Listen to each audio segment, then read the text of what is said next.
Ako nga po pala si Mark J. Peliera. Magandang gabi po sa inyo lahat.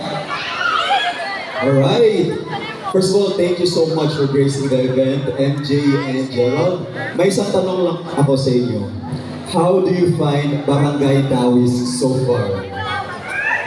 For me siguro is very warm yung pag-welcome nila sa amin. So pag-attend ko lang ng stage, sobrang happy ako na medyo nagsisigawan ng iba. Sa mga nakakilala sa akin dyan, mamaya pupunta ako dyan.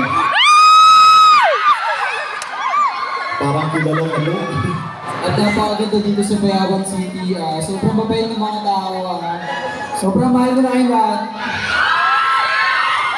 Alright, so at this juncture, meron ba kayong gustong i-plug para sa ating audience? Are you working on a project or a film or something that we need to anticipate for? Sa akin so far, magko-compete kasi ako internationally. Dadaling